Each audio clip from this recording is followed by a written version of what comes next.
Podemos decir que un teorema es una obra maestra y que una escultura tiene las proporciones perfectas.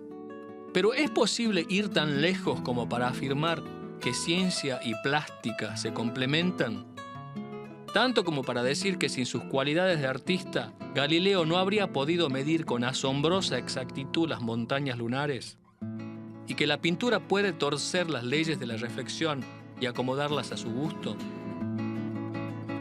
Todo depende de la perspectiva con la que abordemos el tema, geométrica y artísticamente hablando.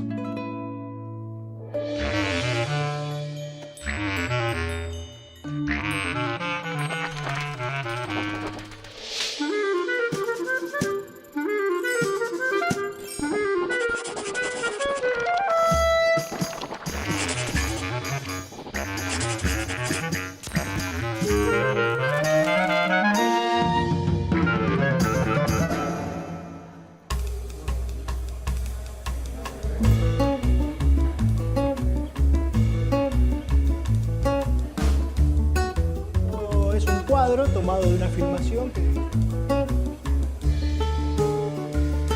Acá tenemos el mismo problema de perspectiva. Bueno, les voy a mostrar un ejemplo. Acá tenemos el gol que hizo Tevez contra México en el Mundial. Fue el primer gol. El problema que tiene acá el juez de línea es que tiene que decidir si Tevez está habilitado, está en posición adelantada o no. Si en el momento en que Messi le hace el pase, él está adelante de los defensores o no. En los programas, cuando se transmite los partidos de fútbol, se traza una línea imaginaria que pasa por el delantero, que es paralela a la línea de fondo de la cancha. De lo que se trata de ver cuando uno mira el partido es si entre esa línea imaginaria y el fondo de la cancha están los defensores o no. Sí, bueno, es un offside grande como una casa visto desde acá. En la velocidad, cuando viene el toque de Messi, Tevez, ¿en qué posición estaba? El punto de vista que tiene el juez de línea es diferente. Si el juez de línea estuviera parado a la altura de Tevez, podría ver quién está adelante y quién está atrás. Pero como eso no es así, el juez de línea está bastante más atrás, la perspectiva nos dificulta apreciar eso. Fíjense, este es un cuadro de Piero della Francesca, se llama La flagelación de Cristo. Fíjense, este cuadro está pintado desde una perspectiva, que es la perspectiva del pintor, que es la misma que estamos viendo nosotros. Y imagínense que acá hay un campo de fútbol, donde los arcos están a la derecha y a la izquierda. Nosotros somos el juez de línea y tenemos que decidir si el personaje que está de turbante, como atacante, está habilitado por el pelado que actuaría como defensor. Tenemos que decidir si está adelante o atrás. Al igual que en las transmisiones, nosotros tenemos una línea de referencia, que en este caso son las baldosas que están en el piso. Pero si no las tuviéramos, sería bastante difícil saber quién está habilitado y quién no. ¿Se ve entonces que hay una relación entre el fútbol y la pintura? A veces, para ver la relación fútbol y arte, hay que parar la pelota. Y también para responder una pregunta clave. ¿Qué tienen en común la pintura y un gol de Tevez? O más aún, ¿qué tiene que ver la pintura y la ciencia con el fútbol? La respuesta nos la va a dar la perspectiva. Un elemento que surge de la ciencia, del estudio de la geometría, pero que tiene una importancia enorme en la pintura. En la perspectiva confluyen dos mundos que parecen ser distintos, el arte y la ciencia. El hombre, un ser visual por excelencia, los une en un intento por buscar respuestas desde el lado de la ciencia y por representar el mundo desde el lado del arte. Pregunta sencilla: ¿por qué los objetos más distantes se ven más chiquititos? A este efecto lo podemos entender usando el hecho de que la luz se propaga en línea recta y cada punto de un objeto iluminado emite luz en todas las direcciones, como si fuese un puercoespín de rayos. De ahí surge la lógica de la perspectiva.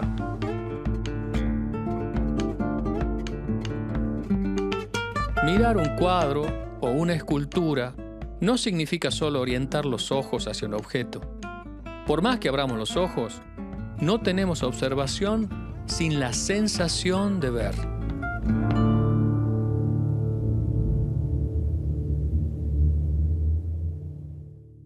La sensación de ver se produce porque el rayo de luz llega al ojo. Si estoy viendo un paisaje o estoy viendo un objeto en una habitación, lo veo porque los rayos de luz que están emitidos por o reflejados en los objetos de la habitación llegan a mi ojo. La situación es distinta cuando tengo, por ejemplo, un rayo láser. Un rayo láser es un haz de luz que se propaga como una línea en una sola dirección. Entonces, para verlo, la única forma sería mirarlo directamente al haz de luz donde se emite. Y eso es un poco riesgoso porque suele ser muy intenso. Otra forma de verlo es tirarle algo como polvo o, en este caso, nitrógeno líquido. Lo que pasa acá es que lo puedo ver porque lo que estoy viendo es la luz que se está reflejando en las moléculas del nitrógeno líquido. Si giro la cabeza lo sigo viendo. Esto lo habrán visto en las películas cuando se ve el haz de luz, cuando alguien pasa por las cajas de seguridad. En realidad el haz de luz se está viendo porque le están tirando polvo o algo para que la luz se refleje. En el experimento que hicimos, en el que yo aparezco detrás de los árboles, se me ve cada vez más chico a medida que me voy alejando, porque cada rayo de luz que estoy emitiendo en todas direcciones y que llega al ojo del que lo está viendo, ocupa un cierto ángulo del campo visual, y cada vez que me voy alejando, ese ángulo se va haciendo más chico. Y si me alejo cada vez más, el ángulo se hace más chico y ocupa una fracción más chica del campo visual. Si se fijan, mi cabeza y mi pie están sobre líneas paralelas porque voy caminando por el cordón de la vereda y las líneas paralelas no se juntan. Sin embargo, en el cuadro, en la pantalla, que tiene dos dimensiones, que es plana, esas dos líneas se juntan y se juntan en el así llamado punto de fuga.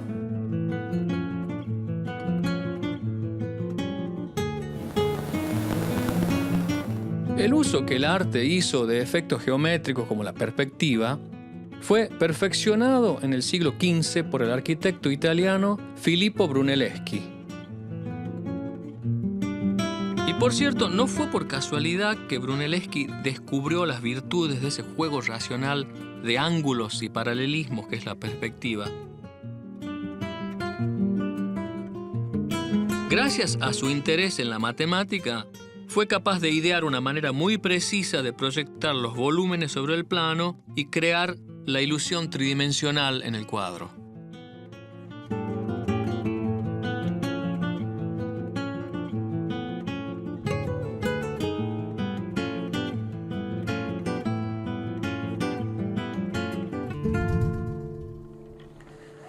Aquí estamos para conversar un poquito de perspectiva en la terraza del Museo de Quinquela Martín, en La Boca. Una terraza muy parecida a este cuadro de Spilimbergo. Lo interesante de este cuadro de Spilimbergo, las terrazas de Spilimbergo, es que hay un par de violaciones, a propósito, supongo yo, de las leyes de la perspectiva que le agregan un efecto visual muy interesante. Si ustedes se fijan, por ejemplo, en las dos líneas de la baranda de la izquierda, de la pared de la izquierda, que en principio uno diría son paralelas en la vida real. Claro, en la vida real las líneas paralelas nunca se juntan, pero cuando esas líneas paralelas aparecen en un cuadro, se juntan en el punto de fuga. Prolongo estas dos líneas, tengo un punto de fuga. Uno esperaría que esta pared de la derecha sea paralela a la pared de la izquierda. Si es así, estas dos líneas, que también son paralelas entre sí, convergen en un segundo punto de fuga que debería ser el mismo de esta, porque todas las líneas paralelas dibujadas en un cuadro convergen en el mismo punto de fuga. Sin embargo, en este cuadro hay dos puntos de fuga, de manera que si esto fuese una foto, estas dos paredes no serían paralelas en la realidad, ¿no? Después hay otra violación un poquito más evidente, si ustedes quieren, que es que las líneas de las baldosas, que deberían ser paralelas a las barandas, las intersectan en estos puntos. O sea que estas líneas no podrían ser paralelas, obviamente, a las de la baranda, paredes laterales. Muy distinto del que tenemos en esta terraza real, en la que si yo miro las líneas paralelas de la pared derecha, en la imagen que ustedes están viendo, no aparecen paralelas y convergen en un punto, el punto de fuga de estas dos líneas, que está ahí atrás, en el edificio ese amarillo que está atrás. Esta otra pared tiene dos líneas paralelas que también son paralelas a las de la pared derecha para ustedes, y si las prolongo, también se juntan en un punto de fuga, en el mismo punto de fuga, porque estas dos paredes son paralelas en la realidad. Y también si se fijan en las baldosas también forman líneas paralelas que convergen al mismo punto de fuga. La situación es distinta, por cierto, en el cuadro me encanta este cuadro de Spilimbergo, en el que las líneas no convergen al mismo punto. Spilimbergo viola la ley de la perspectiva para agregarles un interesante efecto visual.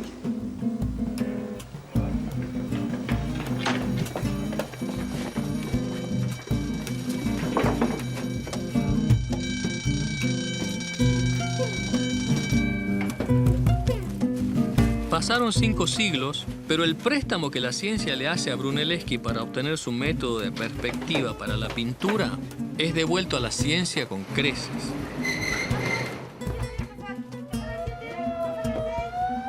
Gracias a este pintor del siglo XV, yo hoy puedo calcular la distancia que hay hasta la autobomba y también hasta los cúmulos de estrellas que se mueven en el espacio. Una intersección muy interesante entre el arte y la ciencia está en la aplicación de las leyes de la perspectiva a la astronomía, ideada originalmente por el astrónomo Louis Boss para determinar la distancia de las galaxias.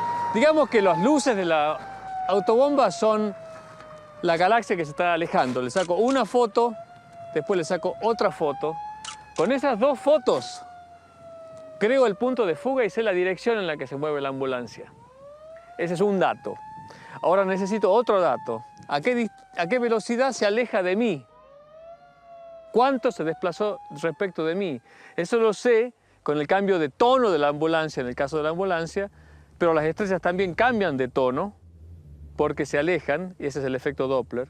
Entonces, con esos 2 datos, aplicando la perspectiva en el bastidor del cielo, puedo determinar a qué distancia está la galaxia o a qué distancia estaba la autobomba en ese caso. Hoy existen métodos más sofisticados para determinar distancias, pero ese, muy interesante, fue uno de los primeros para determinar distancias a galaxias.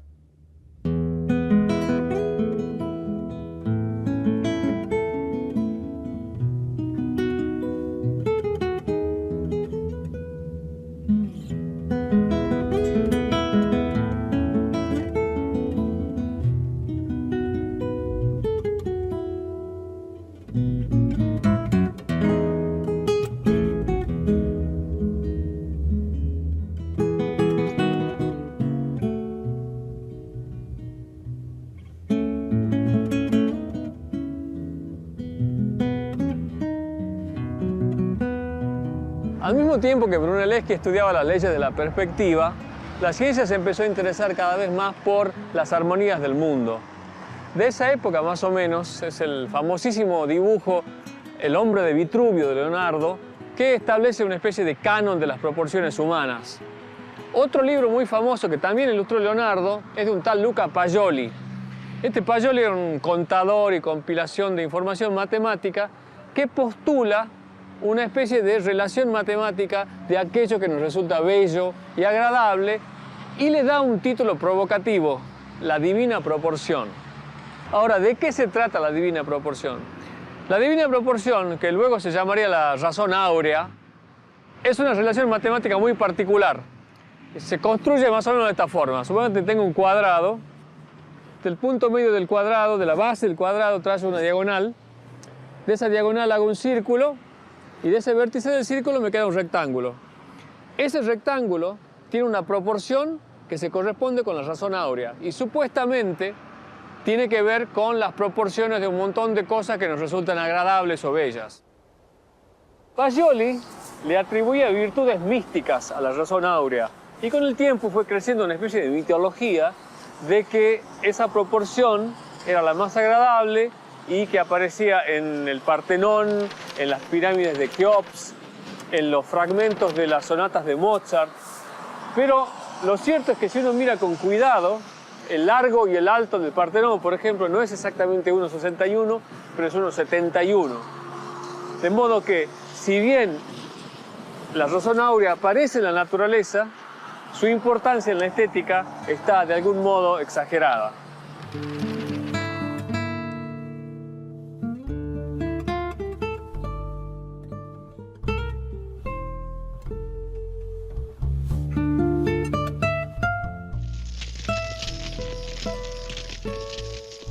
Un encuentro llamativo entre el arte y la ciencia se da a principios del siglo XVII y tiene como protagonista a uno de los grandes artistas de la ciencia, Galileo Galilei, que mira la luna en noviembre de 1609, la ve con un disco 20 veces más grande del que vemos a simple vista, y advierte que el borde entre la parte iluminada y la parte oscura no es una línea bien definida, sino que es rugosa y hay partes claras en la parte oscura y partes oscuras en la parte iluminada.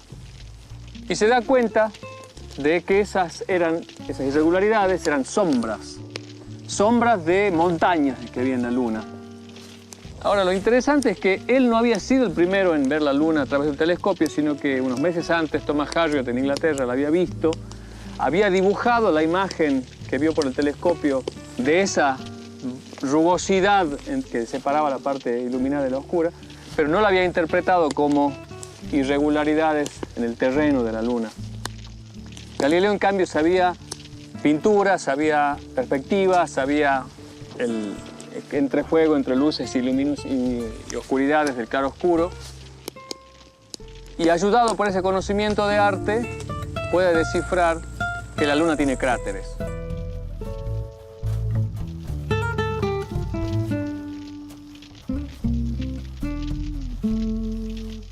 No solo eso, sino que al ver el movimiento de la sombra esa, no se sabía que era una sombra, es capaz de estimar la altura de los cráteres y se da con que eran más o menos de la altura de los Alpes, correctamente, la estima y le da correcto. Ahora, ¿por qué es tan importante que la luna tiene cráteres? Porque la luna esférica tenía una importancia muy grande en la religión. Las imágenes de pinturas de esos tiempos eran de una virgen, la Inmaculada Concepción, parada en una luna perfectamente esférica. Galileo, en cambio, ve una luna con rugosidades y pinta unas 7 imágenes en sepia que son maravillosas, quizás no sean obras de arte, quizás sí, en las que se ve los cráteres pintados en una acuarela muy delicada y muy linda. Y el corolario de esta historia es que Cigoli, uno de los pintores importantes de Roma en esa época, usa la luna de Galileo, la luna con cráteres, cuando pinta por encargo la Inmaculada Concepción. Lo único que no se llama la Inmaculada Concepción, sino la Asunción de la Virgen, pero es un elemento muy lindo de la interacción entre el arte y la ciencia.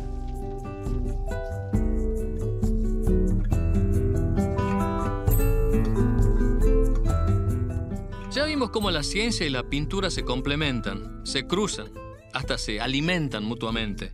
Pero a veces, para conseguir efectos poéticos o ilusiones provocativas, los artistas transgreden las leyes de la física. El fenómeno de la reflexión en un espejo aparece en el cuadro Un bar en el Folies Bergère de Edouard Manet, que el tipo pintó en 1882. Parte de la virtud hipnótica de este cuadro reside en el contraste entre la tensión del público que espera el show y los ojos tristes de Suzanne, la mujer que está detrás del bar. Pero hay algo que está mal, entre comillas, en el cuadro, ya que su encanto deriva en parte de una sutil distorsión de la realidad que Manet, violando la ley de reflexión de los rayos de luz, incorpora al cuadro. El bar está reflejado en el espejo que está detrás de Suzanne. Desde el punto de vista de las leyes de la reflexión, de la óptica propiamente dicha, Manet comete 3 errores entre comillas, ¿no? El primero tiene que ver con una cuestión de profundidad. Las botellas están muy atrás en el reflejo respecto de lo que tendrían que estar si uno considera la ubicación de Suzanne respecto del espejo. La otra tiene que ver con la cuestión de ángulo. La imagen de Suzanne debería estar detrás de ella, de modo que ella tendría que estar cubriendo toda su imagen. Y yo, que en este caso estoy con bigotes y galera, la estoy viendo a ella, de modo que mi reflejo debería estar detrás de ella. Sin embargo, aparece como su imagen a la derecha. Si Manet hubiera respetado las leyes de la reflexión, lo que se vería es algo como lo que vamos a recrear con una cámara digital,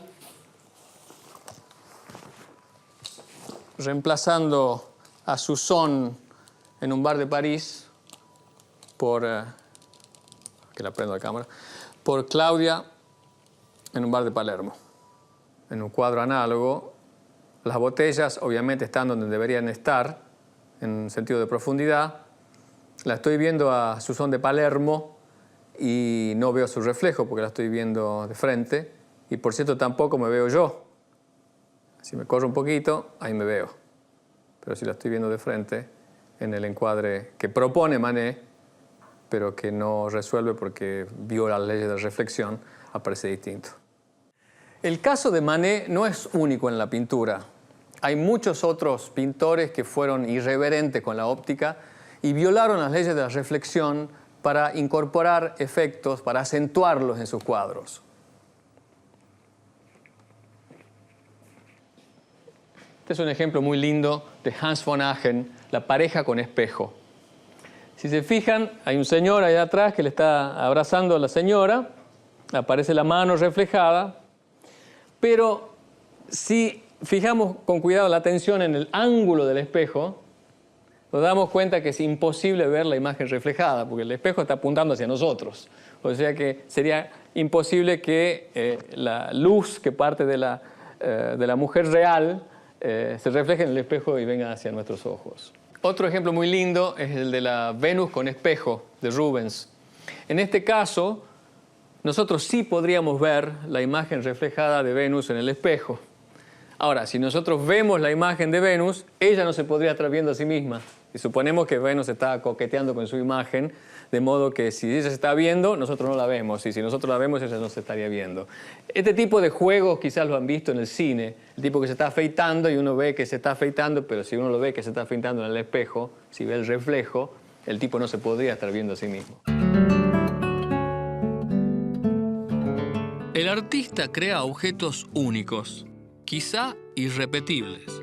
Y por diversos motivos, algunas obras de arte con el tiempo se vuelven más codiciadas que otras, y los coleccionistas y los museos acceden a pagar por ellas sumas exorbitantes. Por lo tanto, un punto crucial en el comercio del arte es la autenticidad de la obra. Entonces yo me pregunto, en ese proceso de autenticación, ¿hay otro vértice de encuentro entre el arte y la ciencia?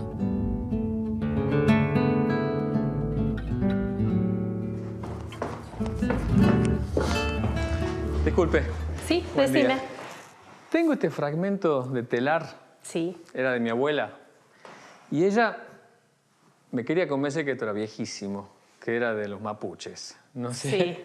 no se me ría. A ver. ¿Será posible? ¿Usted me puede dar una ayuda con la datación de esto? Mira, para una datación más segura tendrías que ver a los antropólogos. Bien. En este momento no están ellos. Igualmente vos tenés información acá mapuche. Sí, por acá, mira. Mira, acá tenés información mapuche y aquí tenés telares mapuches que podés comparar, podés mirarlos. Pero bueno, más que esto yo no te puedo decir, tendrías que ver a los especialistas. Pero tengo entendido que en el centro atómico tienen unos equipos que bueno, te pueden ayudar Bien. a tener más información sobre este tema. Me voy para allá entonces. Como vos quieras. Sí. Bueno, disculpa, pero hasta acá te podemos ayudar. No, muy útil, muy nosotros. útil. Muchas gracias, ¿no? Hasta luego. Chao.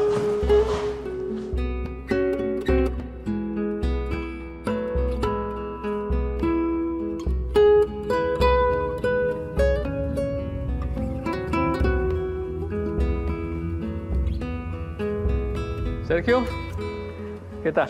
Alberto, qué equipazo que tenés acá, ¿no? Me han mandado porque me han dicho que vos sos capaz de saber si esta tela es antigua o no. ¿Qué tan antigua? Mira, la verdad que no sé mucho, pero una cosa así tipo 300 años, 400 años, si pongo yo, no sé. Aquí no podemos hacer datación, Ajá. pero tenemos un par de técnicas que nos permitirían saber si los pigmentos de las pinturas de esta tela tienen una antigüedad o han sido confeccionados con una tecnología de hace 300 años. Ajá. Es decir, para hacer eso, esto es un acelerador de partículas. Bien. Son iones que golpean contra una muestra y que producen la emisión de rayos X. Puedo saber si esos rayos X son emitidos desde un pigmento elaborado por una cultura mapuche o son pigmentos elaborados por una cultura asiática. ¿Haremos la prueba? Podemos hacerla. Dale. Ahora. Fíjate que la muestra, que está localizada en el centro de la cámara, es impactada por el haz de iones que viene por la línea y como producto del impacto se produce la emisión de rayos X que son detectados por aquel detector que está en el fondo de la cámara. Los rayos X serían como una especie de huella digital de los pigmentos. Exactamente. Vos, conociendo la energía de cada uno de esos rayos X, podés saber la composición de cada uno de los elementos que componen el pigmento con que fue pintado esa tela. Excelente. ¿Y tenés manera de mostrarme eso? Claro. Ahora podemos pasar a ver cuál es el resultado de ese análisis. Ajá. ¿Vamos?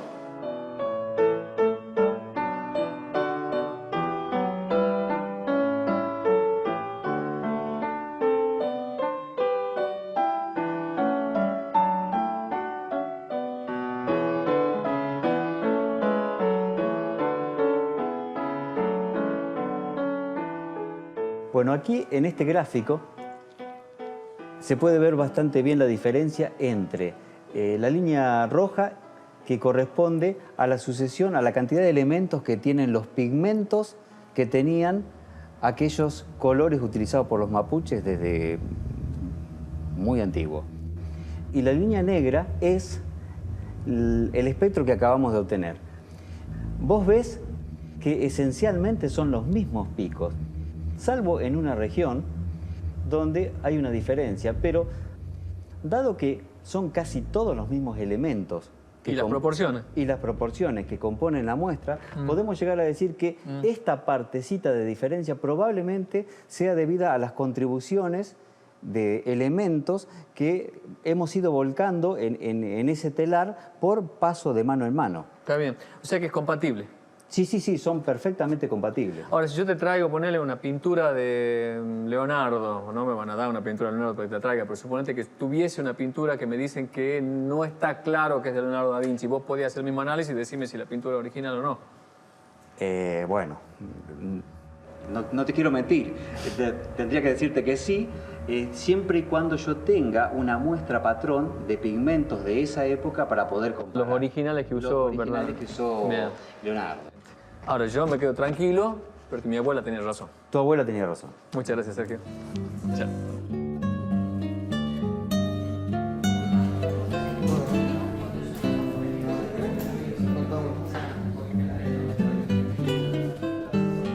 El problema que tiene el juez de línea es que durante todo el partido tiene que estar corriendo de un lado para el otro para tener el punto de vista apropiado. Tiene que mantenerse sobre la línea imaginaria paralela al último defensor. Y de esa manera puede evaluar si en el momento en que le hacen el pase a Tevez, él se encuentra adelante o atrás de esa línea imaginaria. Pero durante el partido, el juez no estaba exactamente en esa posición. Tenía una perspectiva de la situación y sabemos por la ley de la perspectiva que las líneas paralelas se ven inclinadas. De manera que si volvemos a preguntarnos, ¿el juez de línea veía a Tevez habilitado o no? La respuesta es sí. Bueno, sigo contándoles que la línea recta, en la perspectiva, siempre se vuelve a ver como una línea recta. Los hombres buscamos respuestas a través de la ciencia. Y en ese constante indagar el origen de lo que nos rodea, fuimos ideando maneras de representarlo, de dibujarlo, de pintarlo. De ese modo, la pintura y la ciencia van de la mano, y al indagar lo que una le aporta a la otra, vemos los paisajes del mundo desde ángulos inesperados. Los cruces de camino entre el arte y la ciencia son miles. Este ha sido uno de ellos.